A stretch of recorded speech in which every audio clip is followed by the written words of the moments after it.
Please help us welcome Joe. Joe!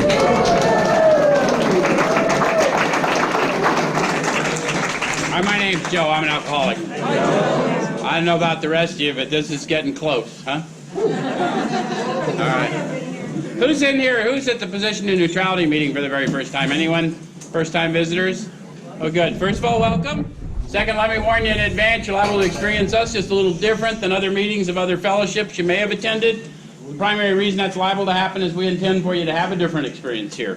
What we do here, we take a look at the suggested instruction for a step or so a week directly out of this book, and we use this book in Crystal Meth Anonymous. Why? The process described by the authors of this book has been proven to work with addicts of the hopeless variety, addicts to alcohol and other substances. So what we do here, although we call it a study, is really more of a sharing.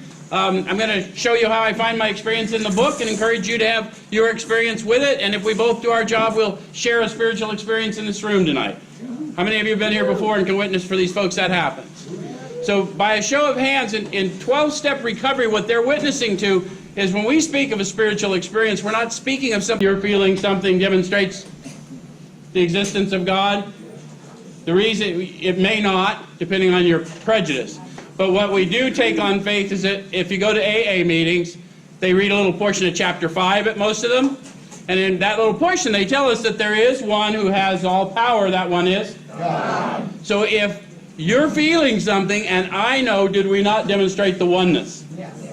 Okay, so that inspiration's happening in you. It's not coming from me. Does that make sense? It's coming from within you. So that's spirit talking to spirit.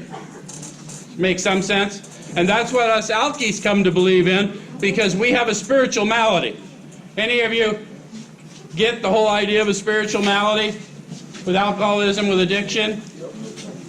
Because you had a spiritual problem if you had an alcohol problem, right? That's why they call it spirits. That was a synthetic spirit. We've got a real spirit that we want to introduce you to. It's just that simple. Okay, so we're in chapter 7 tonight, and we're in the chapter Working with Others. Who's been blessed with a spiritual awakening as a result of steps and is working with others? How many of you at least are considering asking someone to help you with a step experience? Some of you? Okay. As soon as you humble yourself to ask someone else to show you the way, you're in step 12. That's the all-inclusive nature of the steps. You'll help them more than they help you. Make sense? Okay, so chapter 7, Working with Others. Practical experience shows that nothing will so much ensure immunity from drinking as intensive work with other alcoholics. It works when other activities fail. Did you catch the promise and the condition in that reading? Intensive work with other alcoholics works. And what else is the promise? Other activities will fail. How many of you have had the experience of doing everything you thought you were supposed to do and still found yourself spun like a monkey? Oops. So something about the sharing of the Spirit, that tangible experience of power when we hand it to someone else, really does ensure, and it also helps us perfect our testimony, and they also show us our old ideas. How many of you have learned something from someone you were trying to help and found out you had prejudice you didn't know you had, and found out after having met them and understood them a little better that you no longer had those prejudices? Yeah, it's a big deal. Okay, given that my old ideas are what's killing me, and I don't know what they are. Okay, all right, so this is our 12th suggestion. Carry this message to other alcoholics. Carry what message? We sometimes muddy the waters. The message I'm to carry to you is you don't have to work with others one-on-one, but it works when other activities fail. That's the message, right? It follows. So the simple message is, if I will grow in understanding of this power by offering myself to you, it will ensure immunity for me. Okay. So then it goes on to tell us why we might want to do it. You can help when no one else can. How many of you thought that, or still think, that you wasted some portion of your life because of your addiction? Yeah. How many of you have got to go employ that you thought was a wasted past trying to help others and found that every one of those experiences is useful to another?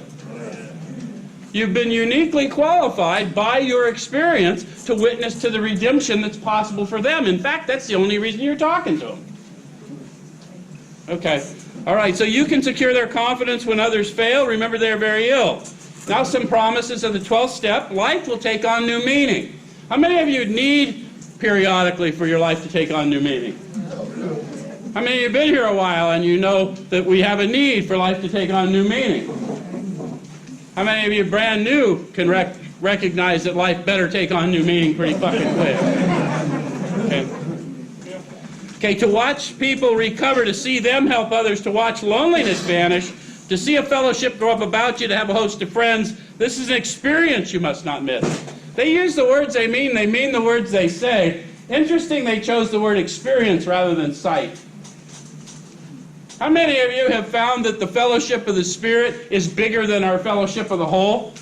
And that when you meet people in the Spirit, you don't have to share their alcoholic problem to share the Spirit. Kind of makes us fit into. Any of you ever I just want to have my life back. But I never lived a normal life. So how's that going to happen? But once I realized that I was part of a bigger plan, I started redefining normal. Anyone else? Yeah. Okay. All right. So we know you'll not want to miss it. Frequent contact with newcomers and with each other is the bright spot of our lives. Perhaps you're not acquainted with any drinkers who want to recover. You think that's true in Phoenix, Arizona today? We always laugh in the how many of you have met people in the fellowship of recovery who don't appear to want to recover? How many of you have been that person? How many of you have heard people in the room say, we don't recover here? I've heard it for years. There's an argument about whether we recover and we're recovering, and I can make both arguments, but what they talk about is a mining term, not a medical term, because it wasn't a medical diagnosis when they wrote the book. So they're talking about take from a scrap heap what was thought waste and extract something infinitely valuable, a mining term, to redeem, to reclaim. Does that make sense in light of your life? Okay, if it's a medical recovery, then I suppose we are always recovering. But it couldn't have been then because it wasn't a medical diagnosis in 1935 when they wrote the book. In fact, you know that's true if you look at the book, because they say 17 times recovered, and only talk about recovering twice, and that's in the chapter 2 of the Wise about the still drinking alcoholic. So clearly they knew what they were talking about. It would help if we helped other people understand. Yeah? Okay, so you can easily find some by asking a few doctors, ministers, priests, or hospitals. They'll be only too glad to assist you. How many of you are starting to work with others and found out to this day that ministers, priests, hospitals are glad to know that you're recovered addict or alcoholic and willing to work with their people? Have you offered yourself? Because if you offer yourself, you will find they're happy to have someone to pass us off on. So it says, don't start off as an evangelist or a reformer. So what does that look like? Just like it says. How did they learn not to start off as an evangelist or How many of you know what they mean because you tried it and you put people off? Yeah, that's what happens. So if you want to be effective, it's better that we approach them wherever they are instead of where we believe ourselves to be. Okay. Unfortunately, a lot of prejudice exists. You'll be handicapped if you arouse it. Ministers and doctors are competent, and you can learn much from them if you wish. But it happens that because of your own drinking experience, you can be uniquely useful to other alcoholics. Now, it doesn't say that my drinking experience makes me uniquely useful. It says I can be useful, but they assume by this time I have done a 4-step inventory and I am now properly armed with the facts about myself. So when I speak to you of powerlessness, I'm not speaking to you of a theory. I'm talking to you of a condition where I was powerless to get off a gurney or out of handcuffs. I was either drunk or locked up. I could not stop.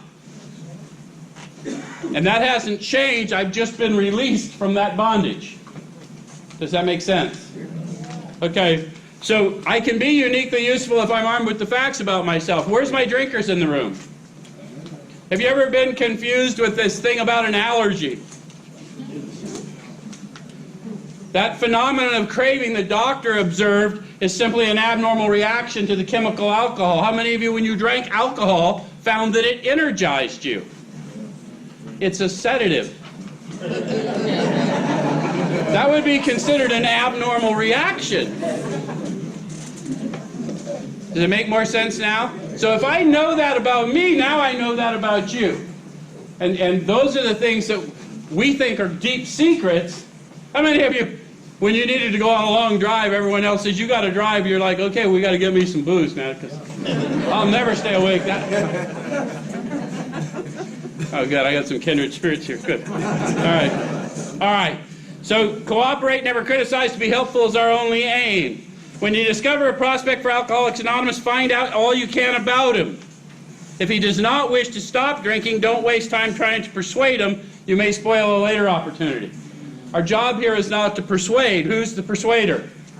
Alcohol, methamphetamine, cocaine, heroin. That's much more persuasive force.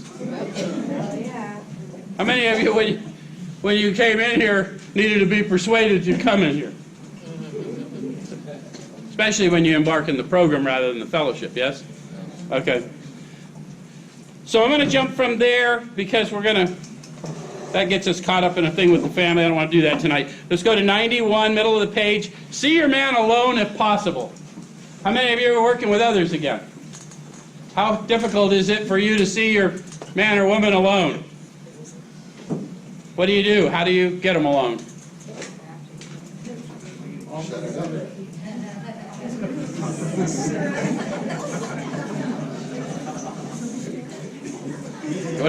We're talking about trapping techniques or what? All right. We better let that one go. At first, engage in general conversation. After a while, talk about some phase of drinking. So what's general conversation? Yeah, hey, haven't seen you here before. Do you work nearby? What do you normally, who's been to an AA meeting or any recovery meeting that you hadn't been to before and got swarmed by the people who knew exactly what you needed to do? Don't know a fucking thing about you. Has it happened to any of you? Yeah. So, first of all, is not to assume their condition. My opinion of your condition has no possibility of helping you anyway. What I'm here to witness to you is what my condition was, but only if you're ready to hear it. And I'll know that you are ready to hear it when you ask me. Okay. All right. Tell him enough about your drinking habits, symptoms, and experiences to encourage him to speak of himself. So what are your drinking habits, symptoms, and experiences? How many of you noticed that you got a little restless when you weren't using? How many of you knew it didn't work out well for you to use, but the restlessness was just needed take a little edge off? How many of you found that when you started drinking, all of a sudden were the life of the party, even though you weren't feeling too good before you? How many of you opiate addicts? When people thought you were sick and out of dope, is when you were out of dope and sick, they were looking at you and they were thinking, oh fuck, man, at least he's trying to get better. And then when you got hooked up and you're out vacuuming the yard and shit, they're like, he's doing so good. Kind of an abnormal reaction, right? Okay. So if he wishes to talk, let him do so. You'll thus get a better idea how you ought to proceed. If he's not communicative, give him a sketch of your drinking career up to the time you quit, but say nothing for the moment of how that was accomplished. So why would I say nothing about how that was accomplished? We want to attract, not to remove. Exactly right. If they don't ask me and don't want to know, because I got nothing, it's not an accomplishment. I was a dead man. I was an empty shell of a man laying on a pile, too dumb to die. And this power came into me and took me in another direction. There is no other explanation. I hear people say, well, I just decided. Well, fuck, why didn't you decide that before you burned the house down? Anyway, if he's in a serious mood, dwell on the troubles liquor has caused you, being careful not to moralize or lecture. If his mood is light, tell him humorous stories of your escapades. Get him to tell some of his. So that's where the meeting before the meeting after the meeting is particularly useful. You guys don't understand why to go early and stay late? Because at most times we will tell you who we really are versus who we want you to think we are. During the meeting, we're going to tell you who we want you to think we are. Yes? Okay. When he sees you know all about the drinking game, commence to describe yourself as an alcoholic. Tell him how baffled you were and how you finally learned that you were sick. So how did you learn that you were sick? How many of you are still learning that you were sick and how sick you actually were? At some point you'll see somebody else's miraculous recovery and realize how miraculous yours is. Because we are the minority, not the majority, I can assure you. Give an account of the struggles you made to stop. Have you made struggles to stop? How many of you didn't think you made any struggles to stop, and so you came to recovery and, no, I've never made any struggles to stop. Any of you ever had that? I heard that from a guy one time. I said, dude, you got to go struggle. You probably don't need this shit. He said, wait a minute. I did get hospitalized when I was 14, but I didn't want to go. I go, well, you know, chemical dependency hospitalizations are sometimes considered a struggle to stop. We had a long talk. You did well. But we're not trying to throw them under the bus. We're trying to let them take a look at their own flawed thinking. How am I going to know I'm insane if someone doesn't confront me with the insanity? Okay, so you show him the mental twist which leads to the first drink of the spree. We suggest you do this as we've done it on the chapter on alcoholism. So that chapter 3, more about alcoholism. They go into great lengths of the various ways people try and come in recognition of their condition. They talk about Jim the car guy. Do you guys know the story of Jim the car guy? Jim the car guy lost his business because of drinking, and then he had to go to work for the business he once owned. And on his way to work at this job, at this place he used to own, he said he was a little agitated. How many of you ended up having to take a lesser job somewhere in your addiction, and then on your way into that lesser job that you were damn grateful to have about a minute ago, you became a little agitated that you had to go? So this stuff's timeless, right? So on his way to this car dealership, he's agitated. When he gets there, he has a few words with the boss, but nothing serious. How many of you have gone to work and feeling a little diminished, had a few words with the boss? Nothing serious. No one wants to talk to it, huh? So anyway, after he has these words with the boss, old Jim thinks, you know what? I think I'll go out in the woods and find people that want to buy cars. Now he's at the car dealership where people come to buy cars, but now he's on his way out to the woods where people who don't come to dealerships to buy cars apparently hang out. How many of you have cleaned up and then went back to the dope house just to show the fellas how good you're doing? So that's what happened to Jim. He goes out in the woods where these car buyers that don't come to dealerships hang out, and on the way there, he goes by a roadside place that happens to have a bar. But that's not a concern because he's gone in there many times, and he doesn't drink. He doesn't pick up, no matter what. You ever heard that shit? So anyway, walking in there with all the confidence of a no matter what, he orders a glass of milk and a sandwich, and he has the sandwich and the glass of milk, and suddenly the thought crosses his mind that a shot of whiskey could not hurt him on a full stomach. Well, how many of you can relate to that? If you're not drinkers, you may not get it. Because now that I've covered it, we're cool, right? So anyway, he tries the shot of whiskey in the milk. And that experiment went so well, he tried another. And then another. And then a trip to the asylum for Jim. Any of you relate to Jim? Yeah. Okay, we won't go into... Anyway, there's a whole bunch. There's jaywalkers. There's all kinds of crazy stories in there to see if you can find something to relate to. And what they're not saying quote the book, they're saying be the book. Know your own experience. Be able to describe it to somebody. Okay? So if you're satisfied that he's a real alcoholic, begin to dwell on the hopeless feature of the malady. So how would I be satisfied if he was a real alcoholic? The book's self-defining. Where do they define the real alcoholic? Page 21, 22, you go back and they'll tell you what you want to look at it real quick? Yeah.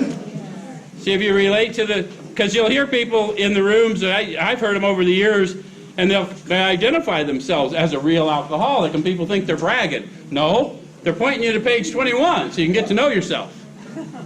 Or whatever know them, right? Okay, so they talk about moderate drinkers, but let's look at that. Moderate drinkers have little trouble in giving up liquor entirely if they have good reason for it. They can take it or leave it alone. Have you had good reason to stop using? Did you find that you had more than a little trouble leaving it alone? Okay, so you're probably not moderate. Then we have this is where we get baffled. You want to pay attention to this part. Then we have a certain type of hard drinker. He may have the habit badly enough to gradually impair him physically and mentally. It may cause him to die a few years before his time. If a sufficiently strong reason, ill health, falling in love, change of environment, or the warning of a doctor become operative, this man can also stop or moderate, although he may find it difficult and troublesome and may even need medical attention. So what are they suggesting about that guy? He may drink, he may go drink for drink with me, and he may end up in the same detox with me. But he has the ability, given sufficient reason, to stop or moderate. How many of you have had sufficient reason and have not shown an ability to stop or moderate? How many of you, like me, think the whole idea of moderation is just bullshit? We're all on, baby, or we're all off. Okay. That guy is the one that's confusing you if you're in the fellowship listening to his story instead of someone who's been through the process of recovery, because he's telling you the truth and it won't work for the guys like me. He's telling you the truth, he can stop it. How many of you had a relative and they just sobered up one day and they were a real train wreck? Yeah. So every time you'd come in and you'd sober up and go back out again, they'd say, why can't you be like old Uncle Billy? You ever heard that shit? I'm like, fuck Uncle Billy. He's a quitter. I don't quit nothing. Okay. So here's the fellow who's been puzzling you. Oh, wait a minute. What about the real alcoholic? He may start off as a moderate drinker. He may or may not become a continuous hard drinker. But at some stage of his drinking career, he begins to lose all control of his liquor consumption once he starts to drink. So they talk about the progressive loss of control because once I put it in my body, the drink takes the next drink. Or the drug takes the next drug. Any of you notice that? Okay. So now they're going to talk to me specifically, maybe you. Here's the fellow who's been puzzling you, especially in his lack of control. So you see how they wrote it in third person so I could discover me without offending me. Don't make other people read it in first person. It's written that way for a reason so we don't block off the information, the revelation of the information with our minds. He does absurd, incredible, tragic things while drinking. Can any of you think of any? Usually we can form a list of absurd, incredible, tragic things. Yes? Okay. He's a real Dr. Jekyll and Mr. Hyde. How many of you have noticed a bit of a personality change when you ingest chemicals? Maybe not always the same one, but usually strikingly different. Okay. He's seldom mildly intoxicated. He's always more or less insanely drunk. How many of you are drinkers? How many of you never thought yourself insanely drunk, even though others medically thought you must be insanely drunk? Do you know what I'm talking about? How many of you showed up at the detox? They did a blood alcohol on you. Says, dude, you should be hospitalized. You're like, hence my arrival. Could you help me park? Because anyone know what I'm talking about? Yeah. Okay, so you got the idea. We know they're a real alcoholic by the effect it has on them. They'll describe a progressive loss of control. They'll describe a certain confusion. And when we present them with facts about ourselves that we know to be true for people in our class, they'll be surprised anyone else knew. How many of you were really surprised when someone knew the experience you had? You're like, wow, you mean like more than one of us? Okay, all right. So, back to where we were. So, give an account of the struggles you made to stop and show him the mental twist which leads to the first drink of a spree. So what is that for you? How many of you had some clean time and you were working with some people, they just had a rough day, a rough week, said, hey man, we're going to go just, take the edge off, have a few drinks. And you sat there thinking, damn, I had a rough week. Why can't I go take the edge off? Any of you ever had that happen to you? Any of you find out why? I can tell you what happened. I took the edge off, and then I took the fucking roof off, and they went home. I went and lived under a bush. That's why I can't. Any of you learn it that way? Okay. We suggest you do this as we've done it on the chapter on alcoholism. If he's alcoholic, he'll understand you at once. So if you're laughing because you're relating, you just caught alcoholism. Does that make sense? Okay. All right, he'll match your mental inconsistencies with some of his own. So if you were thinking of them, that's the whole point. Let's engage about this behavior. Because we find it hilarious, but not when we face the charges. Or the family separations, or there are tragedies, right? Okay. So if you're satisfied he's a real alcoholic, begin to dwell on the hopeless feature of the malady. So what is the hopeless feature of the malady? In spite of all that knowledge, it's not going to stop me from taking the next one. It's just a matter of time. Any of you had that experience? You just knew, I'm not doing it again. It's not safe for me to have even one. And maybe in a week, or maybe in a day, or maybe in an hour, you think, perhaps I overreacted. Anyone ever have that happen? Okay. So the hopeless feature of the malady is not only do I have this physical reaction, I have an abnormal reaction from other people, so once I put it in my body, I'm going to be a train wreck. I cannot bring to consciousness with sufficient force the memory of suffering and humiliation of even a week or a month ago. I'm without defense. At some point, I need the spiritual release. And if I don't find a spiritual release in the world without going out in the world to get it, I go right where I go in the world to get it. Okay? All right, so show him from your own experience how the queer mental condition surrounding that first drink prevents normal functioning of the willpower. Don't at this stage refer to this book unless he's seen it and wishes to discuss it. And be careful not to brand him as an alcoholic. Let him draw his own conclusion. If he sticks to the idea that he can still control his drinking, tell him possibly he can. If he's not too alcoholic. That's another example. Your job as someone helping them is not to convince. That's alcohol's job. That's cocaine's job. That's heroin's job. Your job is to bear witness to the experience you've had and the redemption you've experienced. Does it make sense? So if you can do it on your own, you're a better man than I. Go forth and don't pick up. Keep my number in case that's not as good a plan as you think. If he's not too alcoholic, but insist that if he's severely afflicted, there may be little chance he can recover by himself. How many of you have some experience of trying to recover by yourself, detoxed on the streets, sick as a dog, made it through the first several days, retched for days, tore out your stitches, whatever had to happen, and the next thing you know, you're there again.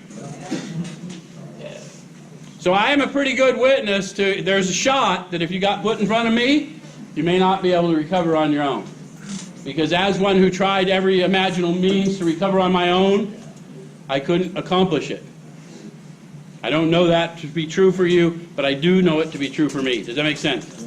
Okay. Continue to speak of alcoholism as an illness, a fatal malady. Talk about the conditions of body and mind which accompany it. So what are they talking about now? The allergy, certainly. When I put it in my body, not so much in Alcoholics Anonymous, but just that when I put these chemicals in my body, I respond differently than other people. And I know this because I've been with other people, and they go, dude, you respond differently. It's always an observation, you know what I mean? And then there's this obsession that somehow I'm going to beat the game, or I don't care, or whatever I'm going through is, whatever, and it's off again. Or how many of you thought you would just substitute a chemical or two? Better living through chemistry. Okay. All right, so keep his attention focused mainly on your personal experience. Explain that many are doomed who never realize their predicament. I want to jump over to, because I'm going to run out of time doing things. I'm going to go to 94. It says, outline the program of action explaining how you made a self-appraisal.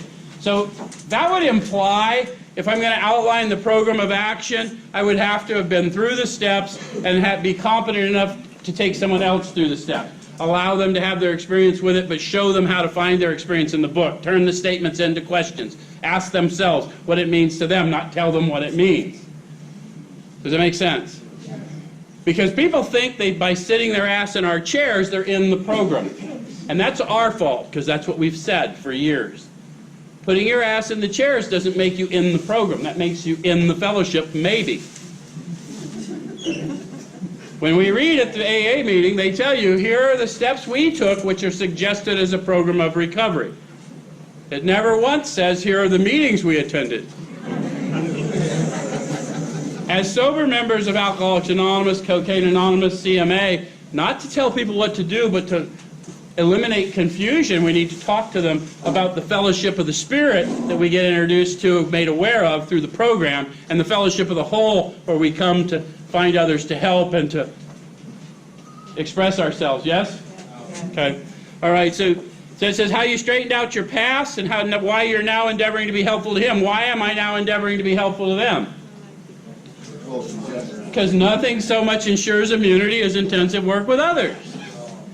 And I'm big on insurance policies, yeah? Especially what kind of shit I've had to go through to get it.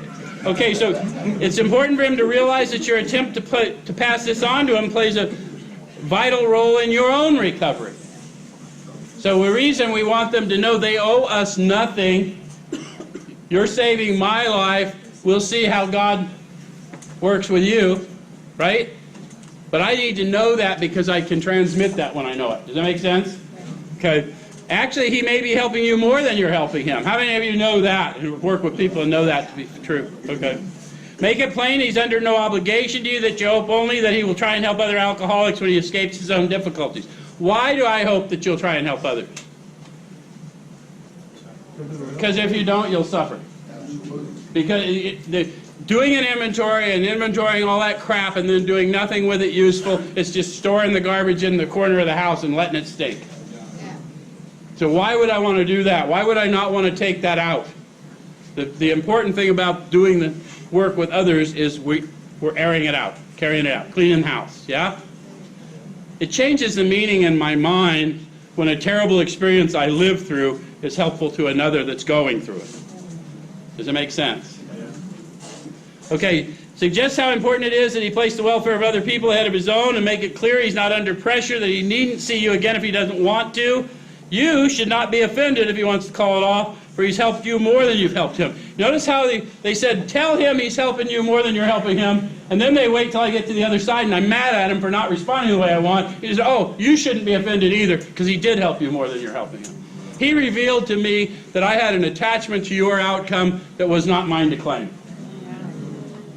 Does that make sense? Some of you felt that. Who felt that? That's the power we call God around here. So they're always going to show us something. All right?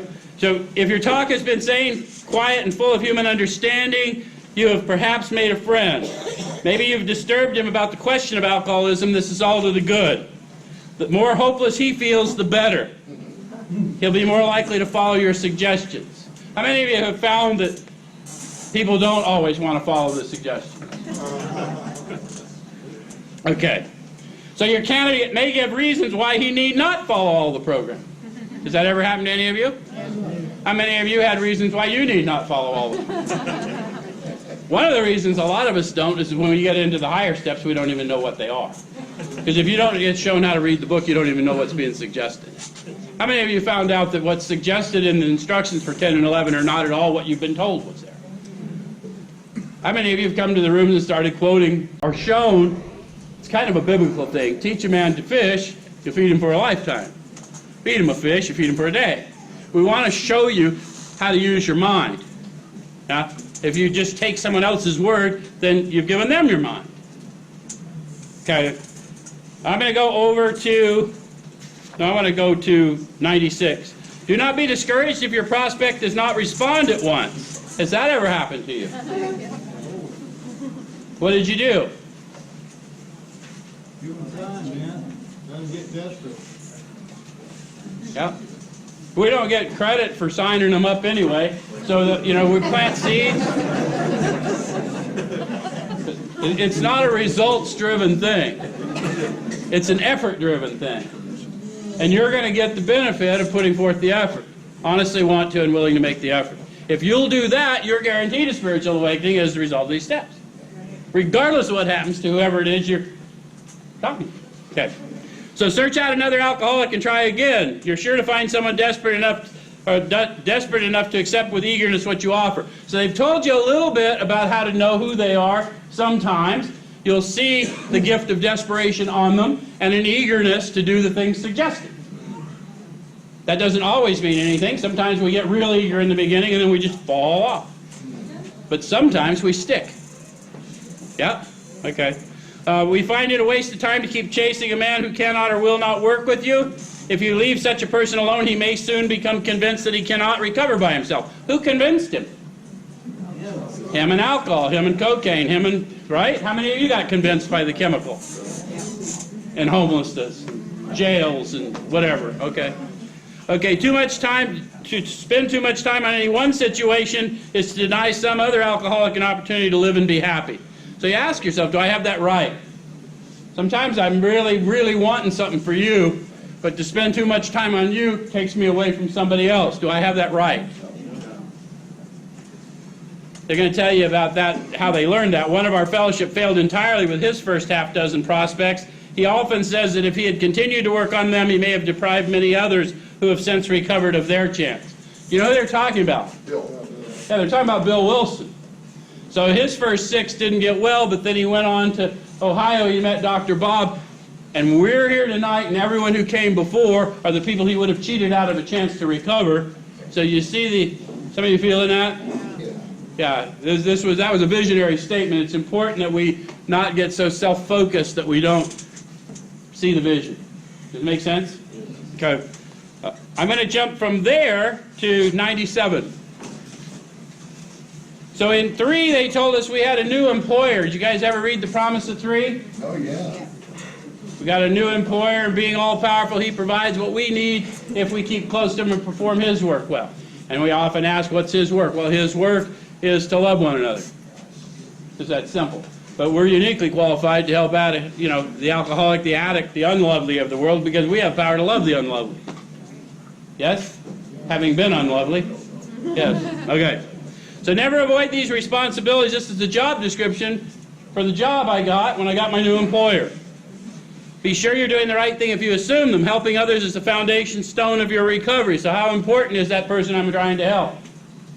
What's the likelihood your recovery can be supported on something less than stone? If I don't do this and continue to do it, to drink is to die. Yeah, I need a stone foundation rather than the sand, right? Okay. All right, so a kindly act once in a while isn't enough. You have to act the Good Samaritan every day if need be. Which day? Every day. How many of you have found that sometimes it's not convenient to act? How many of you have found you felt better when it was inconvenient once you went through with it than sometimes when it was convenient? How many of you have had that call to go help somebody when you had other plans? And you're going, that son of a bitch. How many of you are really grateful you got the call later? Yeah, okay. All right, so it may be the loss of many nights' sleep, great interference with your pleasures, interruptions to your business. It may mean sharing your money or your home, counseling frantic wives and relatives, innumerable trips to police courts, sanitariums, hospitals, jails, and asylums. Guys, are you starting to get the picture of the 12th step is the 9th step? Once I'm fit in the 9th step, the 12th step is the big amends. That's why it's important. I haven't amended my life sufficiently till I get a perspective of what other people went through watching me. Does it make sense? And it changes the meaning in the mind that all that has been done for me without any gratitude from me, because I was incapable of it. People that never knew me, I never got to say thank you to, but they gave up their time at home and they came to the police courts, the jails, and the asylums to talk to the likes of me. Any of you ever had that experience? So I owe that debt, even though it's not to them. I pay it forward into perpetuity. Yeah? Okay, that is the big amends, which is why we get more and more fit as we intensively work with others. Okay, so your telephone may jangle at any time of the day or night. Your wife may sometimes say she's neglected. Has that ever happened? Have your significant other said, man, you're always doing that AA crap? When the guys I'm sponsoring call me and tell me that, I say, well, congratulations, you're getting the 12-step promises. It was bound to happen. Now, take her to dinner. Oh, okay. A drunk may smash the furniture in your home or burn a mattress. You may have to fight with him if he's violent. And sometimes you'll have to call a doctor and administer sedatives under his direction. How many of you have administered sedatives with or without a doctor's direction? Most any of us that have ever tried to plug someone into detox has administered a few sedatives, right? None of you have ever bought them a fifth on the way down. Come on, drink it, hurry up. Okay. Another time you have to send for the police or an ambulance, occasionally have to meet such conditions. So they're telling me that my new manner of living is going to require when someone calls, I need to show up. Who better than me to show up? Why do you think they called me and not somebody else? Because they're not going to endure a lecture from me. We walk the walk. That's been there. I've drug other people away from dinner. Anyone else? Okay, we seldom allow an alcoholic to live in our homes for a long time. It's not good for him and sometimes creates serious complications in the family. Though an alcoholic does not respond, there's no reason why you should neglect his family. We're not as good at that anymore. But, you know, if you can help family understand, look, I was once as hopeless as they were, pray for them, and I'll continue to talk to them when they'll talk to me, and you'll be surprised. Any of you know what I'm talking about? Oh, yeah. I'll guarantee you there were people praying for me long before my head came up. And I have laid there with my kids while they were detoxing from heroin, and they were on their way to the penitentiary, and it was not good, and God told me, pray at that demon. Just talk to him. So I said, you're not an alcoholic, you're not an addict, you're not a convict, you're a child of the living God. Amen. And I'll stay with you and I'll pray with you till you know it and show it. And he's doing better. You know what I'm saying? Some of you are feeling that. That's what we do with people, because that's what we got. That's the power we got access to. Okay, should they accept and practice spiritual principles, there's a much better chance that the head of the family will recover, and though he continues to drink, the family will find life more bearable. If I quit believing that I have any control over the addict and start realizing that all we can do is not judge them and love them until they're inspired to want to do something to reciprocate, that's it. That's all we got. Okay. All right, so I'm going to jump over to page 98. Last week we talked about it's time to grow in understanding and effectiveness. Any of you here last week, you remember that? And I asked understanding of what, effectiveness at what. So now they're going to give us a little bit more. Now that we're out in the laboratory, they're going to tell us what that looks like. You know what I'm talking about? Life's a laboratory. You're going to take the power out for a walk so you can grow in understanding and effectiveness. Now they're going to tell you what in. Okay? So it's not the matter of giving that's in question, but when and how to give. So it's not a matter, we're to give to everyone who asks of us, but not necessarily what they ask. Does that make sense? How many of you have found that you're out there walking and people find you in a crowd to ask you for something? They're not coming to you, they're coming to him. Act accordingly. Right? I may not have the money they want or the whatever else they want, but I can show them respect, I can show them some understanding, I can give them information. Does that make sense? And if they do, if they're clearly detoxing and need something, and I have the ability to provide it, you know what I mean? Doesn't matter, whatever. Okay, so that often makes the difference between failure and success. So whose? Who's showing who? How many of you have been amazed? You can walk in a crowd, but someone finds you. People come to the light. You feel them when they come. In fact, you'll get to where you see them coming. Anyone know what I'm talking about? Okay. The minute we put our work on a service plane, the alcoholic commences to rely upon our assistance rather than upon God. He clamors for this or that, claiming he cannot master alcohol until his material needs are cared for. Is that true for you? So the authors say nonsense. Nonsense. I don't give a damn about my material needs when I'm in active addiction. My very existence shows it. Any of you know what I'm talking about? We look a little tore up, don't we? Some of us have taken very hard knocks to learn this truth. Job or no job, wife or no wife, we simply do not stop drinking so long as we place dependence upon other people ahead of dependence on God. When they talk about God here, what are they talking about? Power, peace, happiness, a sense of direction flowing from within. So they've got to feel that depth and weight when we talk to them. Somebody with a real answer, not some bullshit answer. Does it make sense? Feel me, you'll know who sent me. Yeah, exactly right. That's right. Okay, so I want to go from there. Where do I want to go?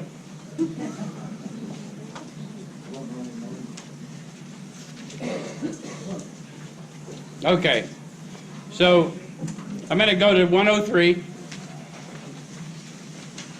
We're careful never to show intolerance or hatred of drinking as an institution. I don't know why we haven't taught that over the years in the fellowship. We need to. For me to be talking bad about alcohol or cocaine or opiate drugs, it'd be just like talking about an old girlfriend.